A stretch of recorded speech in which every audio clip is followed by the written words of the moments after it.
Hello and welcome back to the channel. This is Banjo Bell, and I got a very interesting and very good question about what picks to use on a mandolin. So before we get into it, if you're not subscribed to my channel yet, please go ahead and subscribe. Growing the channel here. Also, hit the bell button so you'll get notifications every time I post a new video. That being said, let's get into it. For mandolin, everybody has their own personal preference, but I love thumb picks. In fact, I think this is the only instrument I actually use a thumb pick on. And the reason I love thumb picks is because, here's my thumb pick, they don't fall off. They stay on your thumb. And that is number one. Now, to go a little beyond that, on a mandolin, you don't want to use a thin pick because you're working with double courses of strings. So you don't, if you work with a thin pick, it's going to give flippy, floppy pick sounds, which you don't want.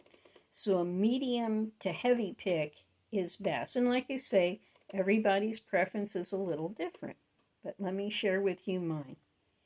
My favorite thumb pick of all time is, is Fender.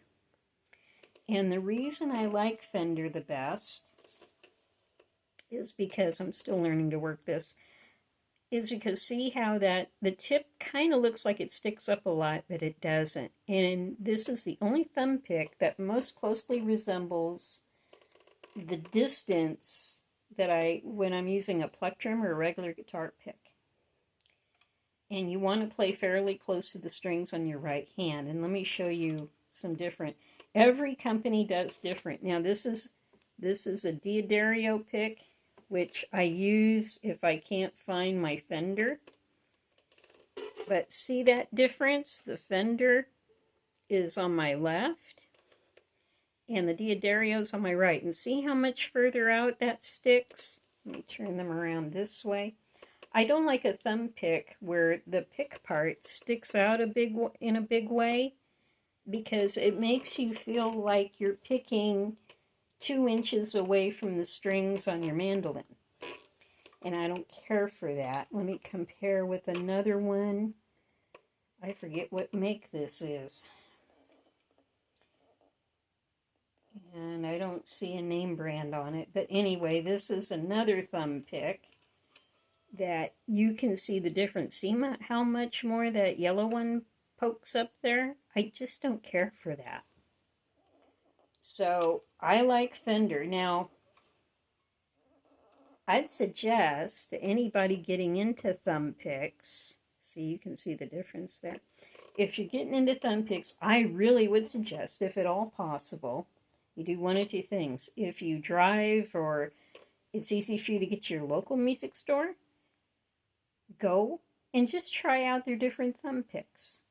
And see, the fit is important. You want it snug, but you don't want it so tight that it's going to cut off circulation and make your thumb tingle. You just want it where you know it's not going anywhere at all. So if you can't get to a music store easy, or there's not one in your area, I would go online and just order a few different ones just to experiment and have them delivered to you. If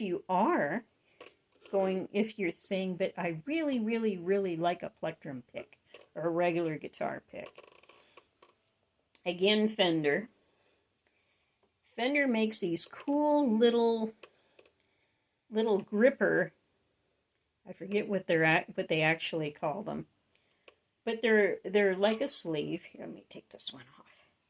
It's a sleeve like that, and it's rubber, and it's grippy. It's got lines on it and stuff, so it's got grip. And you would take a guitar pick, and you just slip the thing over like that, even it up, and voila, there you go. Again, for mandolin, medium gauge to heavy gauge, no thin picks. No, that's not going to work. And another question, well, it wasn't really a question, but it led into it, if you are a newbie on mandolin and you go to restring your mandolin, bear in mind the bridge is a floating bridge. And what do we mean by that?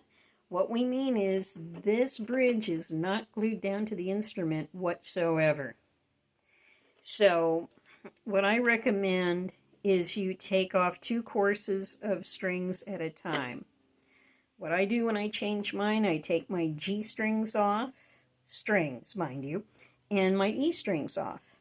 And then I put new ones back on. And then once the new ones are on, then I take the D and the A courses off, and then I put the new ones on. This way, there's 2 sets of strings holding down your bridge, and it's so it won't move, and you're not going to have to go to a luthier to have it set up all over again, especially if you've already had it set up. So that is absolutely vital. So with that being said, I love it when you guys ask questions, when you make comments. I am wanting to really grow this channel into being something that really serves you guys and that you find helpful, that you find informative, and that you find fun. So don't hesitate to ask. And that's about all on this topic. I hope it's been helpful. And keep being plucky. And I will see you later. Bye-bye.